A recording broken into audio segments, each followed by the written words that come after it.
नमस्कार, आप देख रहे हैं जम्मू कश्मीर स्पेशल। मैं हूं आपके साथ पूजा ठाकुर। तो खबरों की शुरुआत करते हैं वर्ल्ड ऑटिज्म अवेयरनेस डे से। बता दें कि आज विश्व भर में ऑटिज्म अवेयरनेस डे पर अवेयरनेस की जा रही है, जिस पर पीएम चाइल्ड डेवलपमेंट सेंटर के हेड राजीव कुमार ने माता पिता द्वारा बच्चों के जीवन को बेहतर बनाने पर जोर दिया है। तो आइए सुनते हैं ऑटिज्म डे से जुड़े हुए तमाम जानकारियां। आज हम ऑटिज्म अवेयरनेस डे पे बात कर रहे हैं। इस पर लगातार जो है चर्चाएं होती जाती है। तो इस साल का थीम क्या है और ऑटिज्म पर थोड़ा सा विस्तार में बताइए। ऑटिज़म जैसा आपने बताया, मैं उसी में थोड़ा इजाफ़ा करूँगा। ऑटिज़म एक न्यूरो बिहेवियरल डिसऑर्डर है, जी। ठीक है? तो इसमें आप देख पाते हैं कि बच्चा जो है उसकी सोशल कम्युनिकेशन नहीं हो पा रही है या उसके बिहेवियर में कुछ आपको एबनॉर्मैलिटी नज़र आती है। जैसा आप नॉर्मल एक्सपेक्ट करते हैं बच्चे के बिहेवियर में, उसमें वैसा नहीं होता। तो जो इस बार का थीम है वो यही है कि इस विषय के ऊपर, इस डिसऑर्डर के रिलेटेड आम जनमानस में जानकारी और जागरूकता फैले, उसको जी। एडवांस करना, उस अवेयरनेस को एडवांस करना, यही इसका थीम है। और हमारे जो सस्टेनेबल गोल्स हैं ग्रोथ के, डेवलपमेंट के, उनके साथ तादात्म्य बनाते हुए, कोऑर्डिनेट करते हुए ऑटिज़म के विषय में इसकी एडवोकेसी हो, इसकी अवेयरनेस फैले। तो ये इस बार का जो ऑटिज़म अवेयरनेस डे है, इसका थीम है ये। जो ये डिसऑर्डर है, इसकी अगर आप प्रेवलेंस देखें तो हर कोई लगभग 68 में से एक बच्चा जो है वो ऑटिज़म से ग्रसित है, किसी न किसी डिग्री का रहेगा। इसे ऑटिज़म स्पेक्ट्रम डिसऑर्डर कहते हैं। तो स्पेक्ट्रम का मतलब ये हो गया, जैसे इंद्रधनुष होता है, एक पूरा स्पेक्ट्रम होता है, तो उसी तरह से ये भी एक स्पेक्ट्रम है। इसकी डिग्रीज़ रहती हैं, सीवियर हो सकता है, मॉडरेट हो सकता है, माइल्ड हो सकता है। और फिर किसी बच्चे में बहुत सारे सिम्पटम्स हो सकते हैं, किसी में कोई 1-2 सिम्पटम हो सकते हैं। तो इस सेंस में ये स्पेक्ट्रम की तरह है। तो पेरेंट्स को बड़ा अवेयर रहना पड़ेगा। जो न्यू पेरेंट्स होते हैं उनको सजग रहना चाहिए कि वो बच्चे में जो एक्सपेक्टेड माइलस्टोन्स हैं डेवलपमेंट के, वो देख पा रहे हैं कि नहीं देख पा रहे, ठीक है? तो अगर कोई माइलस्टोन है, कुछ मिस हो गया कोई माइलस्टोन, फॉर एग्ज़ाम्पल आप देखते हैं 6 महीने का बच्चा है, वो कुछ गर्गलिंग साउंड करता है, ग ग ग ग ऐसे कुछ बोलता है, और अगर वो नहीं बोल रहा, तो पेरेंट को अलर्ट होना चाहिए। देन अगर वो अपने नाम पुकारे जाने पे रिस्पॉन्ड नहीं करता, आपकी ओर नहीं देख रहा, तो पेरेंट को अलर्ट होना चाहिए। अगर आप पॉइंट करें, वो देखो बलून, वो देखो बलून, ये देखो मम्मा आई, वो देखो वो क्या है, तो अगर जहाँ पॉइंट कर रहे हो उस डायरेक्शन में वो बच्चा नहीं देख रहा है, तो पेरेंट्स को अलर्ट होना चाहिए। अमूमन पहले क्या होता था, जब अवेयरनेस इतनी ज़्यादा नहीं थी, तो पेरेंट्स सोचते थे नहीं कोई बात नहीं, इसका चाचा भी 4 साल की उम्र में बोला था, इसका मतलब कि फैमिली में कोई और भी था, वो 5 साल की उम्र में जाके उसने बातचीत करना शुरू किया था, या सो कॉल्ड नॉर्मल बिहेवियर उसने शो करना शुरू किया था, कोई बात नहीं, धीरे-धीरे ठीक हो जाएगा। तो आपको ये बताता चलूँ कि हमारे बच्चे की जो डेवलपमेंट होती है, बच्चे की डेवलपमेंट में शुरू के जो 5 साल हैं, 5 से 6 साल जो है मैक्सिमम, वो एक गोल्डन टाइम की विंडो है हमारे पास। तो जो दिमाग का जो विकास होना होता है, वो उसी के अंदर भरपूर हो जाता है। तो इसके लिए जो इसका फ़िलॉसफ़ी रहता है ऑटिज़म को एड्रेस करने का, उसे हम कहते हैं अर्ली इंटरवेंशन। तो जितनी जल्दी आप इंटरवीन कीजिएगा, तो जो दिमाग का बच्चे का विकास हो रहा है, मस्तिष्क का जो विकास हो रहा है, जी। उसमें आप जितनी जल्दी इंटरवीन कीजिएगा, तो उसमें सुधार के करेक्टिव मेजर्स लेने के चांसेस हैं। जी। अगर हम वो गोल्डन विंडो को स्किप कर जाते हैं, उसके बाद अगर आप थेरेपीज़ वगैरह देते हैं, तो आपको बहुत ज़्यादा कुछ उसके फ़ायदे महसूस नहीं होंगे, तो देखने को नहीं आपके मिलेंगे। सेंटर में किस तरह से इसका ट्रीटमेंट किया जाता है? कौन से केसेज़ आते हैं? जिस तरह से आपने बोला कि माइल्ड, मॉडरेट और जी। थोड़ा जो है क्रूशियल भी केसेज़ जो है वो रहते हैं। तो कैसे ट्रीट किया जाता है और किस तरह से रिज़ल्ट जो है मिलता है? और इसका बच्चे हाँ, जी, जी। पूजा जी, इसका जो ट्रीटमेंट है वो बेसिकली बड़ा साइंटिफ़िक सा प्रोटोकॉल रहता है, ठीक है? डिपेंडिंग अपॉन कि बच्चे को किस तरह की थेरेपी की ज़रूरत है। ये जम्मू में वाहिद एक ऐसा सेंटर है, बीएम चाइल्ड डेवलपमेंट सेंटर, सैनिक कॉलोनी में, जहाँ पर स्पीच थेरेपी और ऑक्यूपेशनल थेरेपी दोनों की सुविधाएँ उपलब्ध हैं। तो अभी आप जैसे जो बाहर भी यहाँ आप सेक्शन देख रहे थे, वो ऑक्यूपेशनल थेरेपी था। इसमें आप बच्चों को अलग-अलग ऑक्यूपेशन यानी कि अलग-अलग एक्टिविटीज़ में इन्वॉल्व करते हैं, तो उसके मोटर स्किल्स को डेवलप करते हैं। फाइन मोटर स्किल्स हो गए या ग्रॉस मोटर स्किल्स हो गए, प्लस उसका जो ब्रेन जिमिंग करते हैं, उसको सोचने पे प्रोत्साहित करते हैं किसी ख़ास दिशा में, किसी ख़ास पैटर्न में, ताकि उसकी ब्रेन जिमिंग हो। तो इससे हम बच्चे को ऑक्यूपाइड रखते हैं और उसके द्वारा उसके विकास में, उसकी डेवलपमेंट में उसकी सहायता करते हैं। एक्टिविटीज़ क्या कुछ रहती है यहाँ पर? अगर आप यहाँ देखें तो जैसे होला लूप्स हैं, उसके बीच में कुछ ऑब्जेक्ट्स को रख के उनको इंस्ट्रक्शंस दी जाती हैं। तो अगर बच्चा धीरे-धीरे वो इंस्ट्रक्शंस फ़ॉलो करना सीख जाए, तो इसका मतलब ठीक है, वो नॉर्मल लाइफ़ की ओर आ रहा है। नॉर्मल लाइफ़ आफ्टर ऑल यही तो होती है, हम किसी से कुछ बात करें और वो उस बात को फ़ॉलो करे, वो रिस्पॉन्ड करे, राइट? हम कुछ इंस्ट्रक्शन दें बच्चे को, वो आगे से फ़ॉलो करे, ठीक है? या फिर बच्चा अगर कुछ एक्सप्रेस करना चाहता है, तो वो हमें बताए। तो ऑक्यूपेशनल थेरेपी में भी हम ऐसा ही करते हैं कि अगर बच्चे को हम प्रोत्साहित करते हैं किसी चीज़ को बोलने के लिए, तो हम कोशिश करते हैं कि उसके लिए वो चीज़ उसे सपोज़ उसे पानी चाहिए, तो हम कोशिश करते हैं पानी उसके लिए हासिल करना मुश्किल हो जाए, फिर वो मजबूर हो बोलने के लिए मुझे पानी चाहिए। बोल सकता है, लेकिन वो एक्सप्रेस नहीं कर रहा है, ठीक है? तो हम उसे थोड़ा पुश करते हैं और थेरेपी के माध्यम से स्लोली एंड ग्रेजुअली तो बच्चे परफ़ॉर्म तो करना इसकी शुरू क्या कर कुछ जाते हैं। स्टेजेस रहती है जिसमें हम इसको पूरी तरह से जो बच्चा है उसको रिकवर कर सकते हैं, उसकी जो ऑटिज़्म की प्रॉब्लम है उसे पूरी तरह से ठीक कर सकते हैं और कितने सारे केसेस जो है वो अभी तक ठीक हुए हैं? देखिए ये अगेन ये डिपेंड करता है कितनी जल्दी बच्चा चीज़ों को इंटरवेंशन अडैप्ट कर रहा है। इंटरवेंशन थेरेपिस्ट के पास लाया गया है। ओके। कितनी जल्दी उसका डायग्नोसिस हुआ है, कितनी जल्दी डॉक्टर ने उसे डायग्नोज़ किया है कि हाँ, इसे कुछ कोई सम डिग्री ऑफ ऑटिज़्म है, उस पे डिपेंड करता है। 1.5 और 2 साल के बीच में पेरेंट्स को बहुत सतर्क रहना चाहिए। फॉर एग्ज़ाम्पल 1.5 साल का बच्चा 5-6 शब्द तो अमूमन बोलता है, 3 साल तक फुल फ्लेज्ड वोकैब्युलरी, 3 से बिल्कुल, 4 साल तक फुल फ्लेज्ड वोकैब्युलरी 3 डेवलप हो साल जाए, वो तक तो स्टोरी टेलिंग शुरू बिल्कुल, कर देते हैं, कहानियाँ बताना शुरू हो जाते हैं बच्चे। तो 1.5 और 2 के बीच में अगर वो लग रहा है उनको पेरेंट्स को कि हाँ भाई कोई माइलस्टोन मिस हो रहा है, तो अगर वो डॉक्टर के पास लेकर आते हैं और इंटरवेंशन उसकी स्टार्ट हो जाती है, देन हमारे पास बहुत ब्राइट चांसेस हैं कि बच्चा नॉर्मल लाइफ जिएगा। 5 साल 6 साल के बाद जो नॉर्मल स्कूल वगैरह लाइफ जो होगी उसकी नॉर्मल होगी, उसमें कोई दिक्कत नहीं होगी।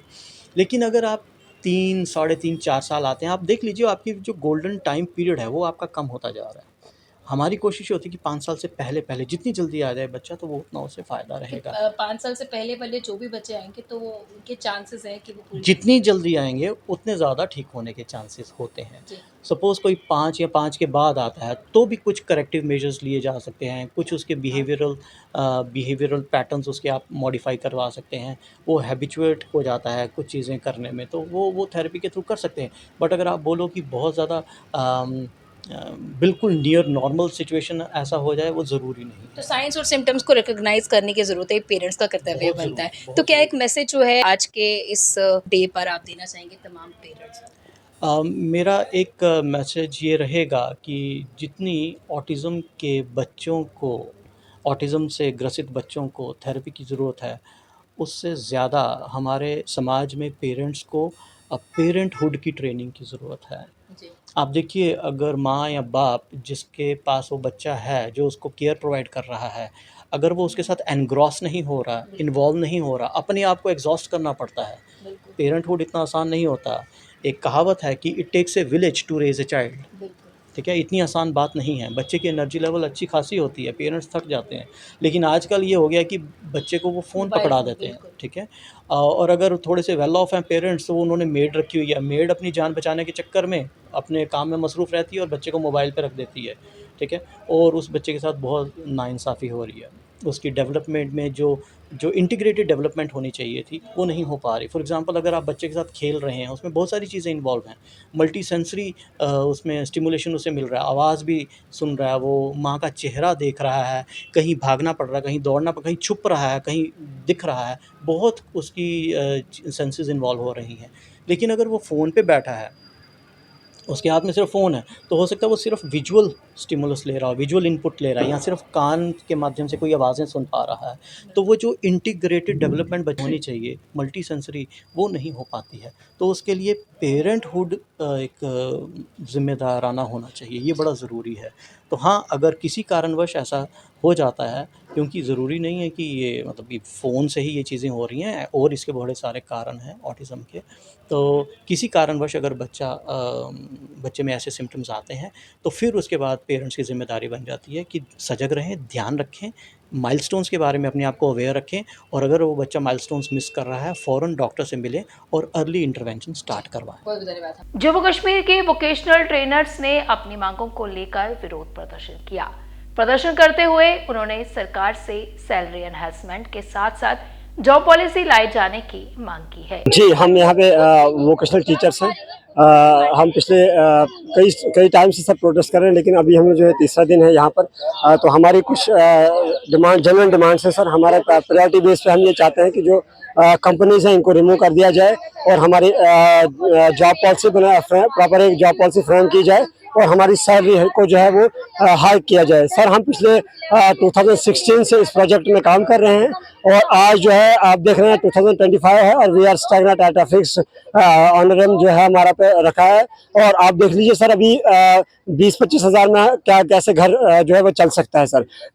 इधर से इन्फ्लेशन रेट आप देख लीजिए और बहुत सारी हमें जो है प्रॉब्लम फेस करनी पड़ती हैं सर। कोई भी अलाउंसेस नहीं है, कोई हमारे पास एक्स्ट्रा जो भी है कुछ भी नहीं मिलता है सर। इवन की ट्रांसफर पॉलिसी नहीं है हमारे पास, कहीं सर्विस रिकॉर्ड नहीं है सर। और इसके साथ साथ जो है हमारी अभी न्यू एजुकेशन पॉलिसी में जो है वोकेशनल एजुकेशन को सर इन्होंने प्रायोरिटी पे रखा है, लेकिन बदकिस्मती की बात है कि हम लोगों का कहीं नामो निशानी नहीं। जो मैन इसमें काम करने वाले हैं, इस प्रोजेक्ट को सक्सेस करने वाले हैं ग्राउंड लेवल पर, उनको जो है उनका कहीं एग्जिस्टेंस ही नहीं है। और न्यू एजुकेशन पॉलिसी में जो इन्होंने प्रायोरिटी पे ये कहा है कि वोकेशनल एजुकेशन जो है पहले 9th से 12th था, लेकिन इन्होंने अब ये कहा कि इसको जो है 6th से जो है वो 12th तक किया जाना चाहिए। और आपको मैं बताता चलूँ सर, इसमें 18 ट्रेड्स है, not a joke sir.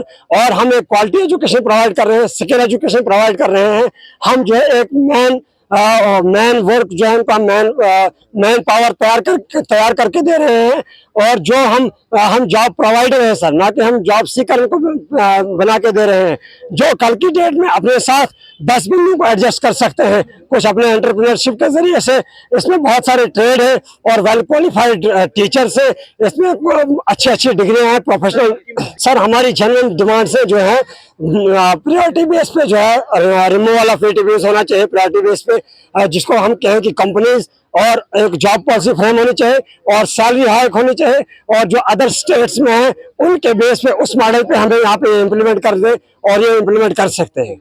Jammu Kashmir Pradesh Congress committee के सचिव संजीव शर्मा पांडे ने प्रेस कॉन्फ्रेंस में बुजुर्गों, विधवाओं और विकलांगों के लिए सामाजिक सुरक्षा पेंशन की मांग की है। सोशल वेलफेयर डिपार्टमेंट की तरफ से जो गरीब, जो बुजुर्ग है, जहाँ हमारी विधवा बहनें हैं या विकलांग भाई बहन है, उनको जो एक पेंशन दी जाती है। एक तो सरकार ने आज से करीब 2 साल पहले जो उस वक्त की जो एडमिनिस्ट्रेशन थी, उसने रातों रात एक फैसला लिया कि जितने भी पूरी रियासत के अंदर जितनी भी पेंशन थी वो सारी की सारी बंद कर दी। उसके बाद उन्होंने एक जो फैसला किया कि जिसके पास बीपीएल का राशन कार्ड होगा उसी को पेंशन मिलेगी, पीएचएच राशन कार्ड। आज 2 साल होने के बावजूद भी जो गरीब लोग हैं, मजबूर लोग हैं, जिनको सच में इसकी जरूरत है, आज वो दर-बदर हो रहे हैं। आज भी उनके वो जो पीएचएच का राशन कार्ड है वो नहीं बन पाया। एक तो जो उस समय जो पेंशनें बंद की थी वो सरासर गलत थी। अगर सरकार को कुछ इस तरीके का फैसला ही लेना था तो वो ये कहते हैं कि आगे से जो भी पेंशन लगेगी वो उसी की लगेगी जिसका पीएचएच का राशन कार्ड होगा। तो वो तो एक तरफ से जो एक फैसला ले लिया। अब पीएचएच राशन कार्ड जो बनाने के लिए इतनी ज्यादा फॉर्मेलिटीज है जो एक आम इंसान पूरी नहीं कर सकता। अब उसमें एक तो फॉर्मेलिटी है कि सिर्फ अगर कोई जो हस्बैंड और वाइफ जिनकी एज 60 साल से ऊपर है, अगर वो ही 2 होंगे तो उनका राशन कार्ड जो है वो पीएचएस का बन जाएगा। लेकिन उनसे भी ज्यादा कई ऐसे मजबूर और गरीब लोग हैं कि जिनके साथ उनके बच्चे भी है, कि बच्चों की शादियां भी हो गई हैं, वो पूरे का पूरा परिवार है, लेकिन वो बीपीएल से भी ज्यादा वो जो नीचे हैं उनकी इतनी ज्यादा खराब हालत है। मेरा कहने का मतलब है कि सरकार को कोई ऐसा तरीका निकालना चाहिए कि जो गरीब लोग हैं, जो सच में बीपीएल के हकदार हैं, उनका राशन कार्ड बने, ताकि वो ये जो सरकारी जो पेंशन मिल रही है इसका फायदा वो ले सके। ह्यूमैनिटी फाउंडेशन ने प्रेस कॉन्फ्रेंस में राज्य की मांग और सरकार द्वारा लाए गए महिलाओं के लिए निःशुल्क ई बस सेवा की पहल का स्वागत किया है। साथ ही डेली वेजर्स के मुद्दे का जल्द से जल्द हल निकालने की अपील की है।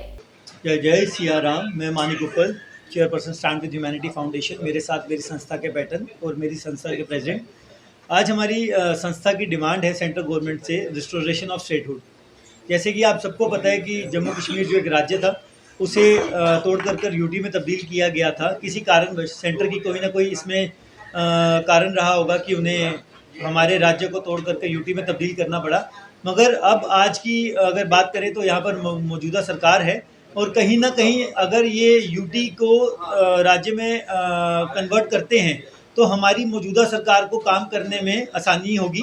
तो मैं अपनी संस्था के माध्यम से सेंट्रल गवर्नमेंट से अपील करता हूं कि जल्द से जल्द हमारी जम्मू कश्मीर जो एक हिंदुस्तान का ताज है उसे यूटी से हटा कर स्टेट का दर्जा दिया जाए, ताकि जो हमारे यहाँ के बहुत सारे मुद्दे हैं उन पर मौजूदा सरकार काम कर सके। और साथ ही साथ मैं चाहता हूं कि मौजूदा सरकार को मुबारकबाद देना चाहता हूं कि हमारे यहाँ की मातृशक्ति के बारे में उन्होंने सोचा। हमारी संस्था की शुरू से ये रही है कि मातृशक्ति को कैसे प्रमोट किया जाए।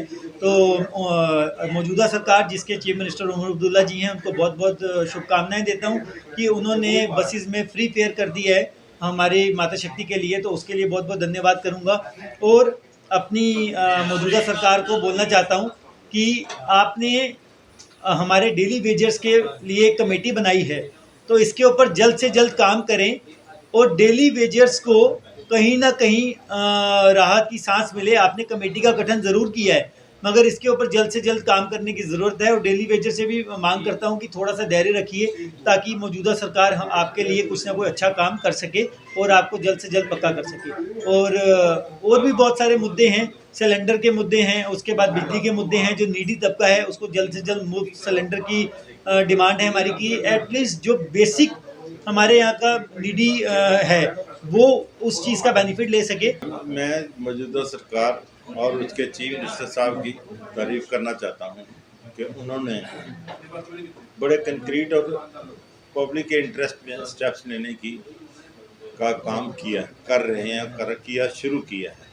जैसे कि अभी उन्होंने निःशुल्क सेवा शुरू की है लेडीज़ के लिए, ये एक अच्छा स्टेप है। सिमिलरली जैसे कि मानिक जी ने कहा कि भी डेली वेजर का सवाल है, उनको भी टेकअप किया है, उनका भी सीरियसली उनको देख के ताकि उनको रिलीफ मिले। वो बहुत देर से इस बात के लिए डिमांड उनकी चल रही है। इसी तरह ही स्टेटहुड के लिए जो बात कही जा रही है वो बिल्कुल सही है। अब समय आ गया कि स्टेटहुड मिलनी चाहिए। स्टेटहुड अगर मिलती है तो इसमें भारत सरकार का भी नाम ऊंचा होता है। वर्ल्ड में वो समझा जाएगा कि वहाँ नॉर्मलसी है। स्टेट जो है वो भारत का अभिन्न अंग है। जैसे ये बोला जाता है वो प्रैक्टिकली वो देखेंगे वाकई वो एज इट इज़। जैसे बाकी 28 स्टेट हैं, ये 29वीं स्टेट है, तो इस पार्ट ऑफ स्टेट। तो इसके लिए भारत सरकार को सोचना चाहिए। हमारी ये अपील है कि उसको सीरियसली कंसिडर करके स्टेटहुड रिस्टोर की जाए, ताकि लोगों के जो लोकल मसाइल है, लोकल गवर्नमेंट जो है वो उनको अच्छी तरह से उनको देख पाए। तो यही हमारी डिमांड रहेगी। मनहास बिरादरी द्वारा 4 अप्रैल को होने जा रही विशाल जागरण पर पत्रकार वार्ता कर जानकारी दी गई, जिसमें उन्होंने सभी सनातनियों को इस जागरण में शामिल होने की अपील की है। नमस्कार, जय श्री राम। मेरा नाम चेतन वांचू, मैं जियो गीता संस्थान जम्मू कश्मीर का प्रांत संयोजक। मेरे साथ मेरे अतुल शर्मा जी, सदस्य जियो गीता संस्थान, रवीश मैंगी जी, अंकुश शर्मा जी, तेजस जी, हमारे जियो गीता संस्थान जम्मू कश्मीर के मेंबर हैं।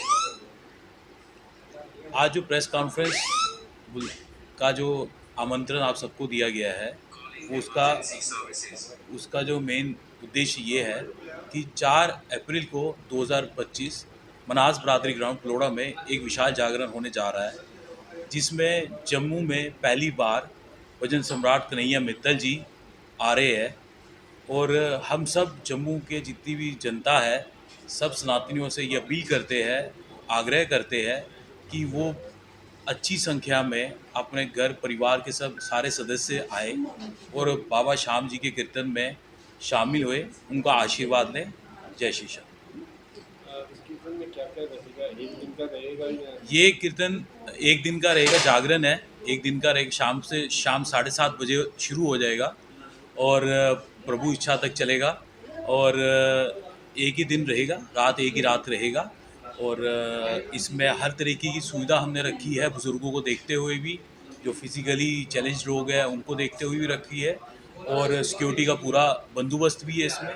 तो हम यही एक आग्रह करते हैं कि 4 अप्रैल को मनास बरादरी ग्राउंड पलोड़ा में शाम को 7:30 बजे सनातनी लोग आएँ और बढ़ चढ़ के हिस्सा लें और जागरण की शोभा बढ़ाएं। जय श्री राम। जम्मू कश्मीर भाजपा प्रवक्ता अल गुप्ता ने एक चुनाव के विषय पर पत्रकार वार्ता का आयोजन किया। एक विषय जो हमारे देश में बहुत चर्चित है और बहुत देर से उसके ऊपर बात हो रही है और हम भाजपा में भी उसके ऊपर लगातार बात कर रहे हैं। आज प्रेस कॉन्फ्रेंस में आने का एक जो मेन पर्पस है या रीज़न है वो ये है कि इस विषय को हम ज़रा थोड़ा विस्तार से बताना चाहेंगे कि ये अगर हम कह रहे हैं या भाजपा कह रही है तो उसका क्या मतलब है और क्यों कह रहे हैं। आपको मालूम है कि हम काफ़ी देर से एक कोशिश कर रहे हैं कि इलेक्शन जो है वो सारी की सारी पूरे देश में एक टाइम पे होनी चाहिए और एक टाइम में जब इलेक्शन होने की हम बात करते हैं तो उसके पीछे बहुत से ऐसे मुद्दे हैं जो देश की प्रोग्रेस और देश की ग्रोथ के लिए बहुत ज़रूरी हैं।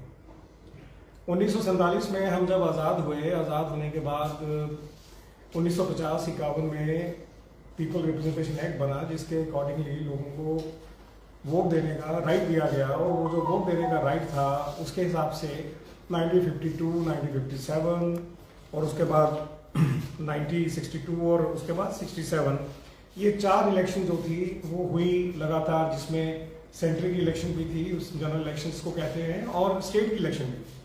और ये चारों इलेक्शन जो हैं लगातार हुई और वो देश का शुरू का एक समय था और वो समय बहुत ज़रूरी था और ये चीज़ जो थी वो आगे कंटिन्यू रहनी चाहिए थी। लेकिन क्या हुआ कि बहुत सी असेंबली जो है वो प्री मैच्योर डिसॉल्व कर दी गई, बहुत दफ़ा पार्लियामेंट प्री मैच्योर डिसॉल्व होगी। विद द रिजल्ट क्या हुआ, जो इलेक्शन का जो प्रोसेस था वो सारा का सारा डगमगा गया और उसके डगमगाने से क्या हुआ कि जो एक सिस्टम बनना चाहिए था इलेक्शन का, जो एक कायदा बनना चाहिए था, वो कायदा और सिस्टम दोनों खत्म हो गए। उससे क्या हुआ कि स्टेट की जो इलेक्शन थी वो अलग होती हैं और जो पार्लियामेंट की इलेक्शन होती है वो अलग होती है। और ये जो 5 साल का वक्फा है, इस 5 साल के वक्फे में सिर्फ इलेक्शंस ही होती रहती हैं, कभी आज एक स्टेट की है, कभी दूसरी स्टेट की है।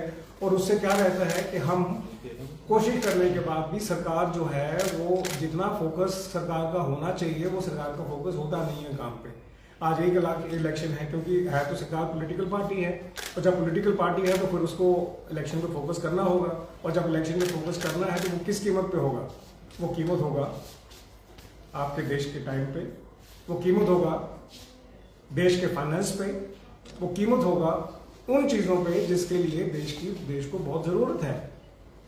47 से जब हम आज़ाद हुए और उसके बाद जो लगातार इलेक्शन चलती रही और 67 साल तक ये प्रोसेस चला है और आगे अभी भी चला है प्रोसेस।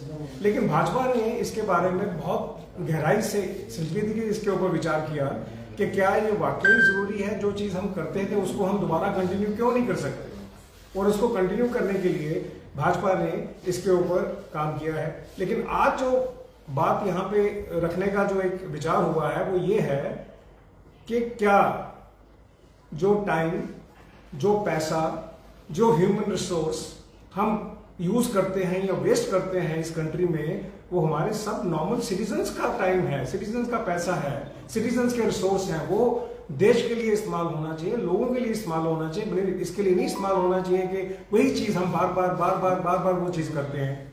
पूरे साल 5 साल में इलेक्शन भी होती रहती है। तो आज के जम्मू कश्मीर स्पेशल बुलेटिन में इतना ही, फिर मिलेंगे इसी समय। मुझे दीजिए इजाजत, नमस्कार।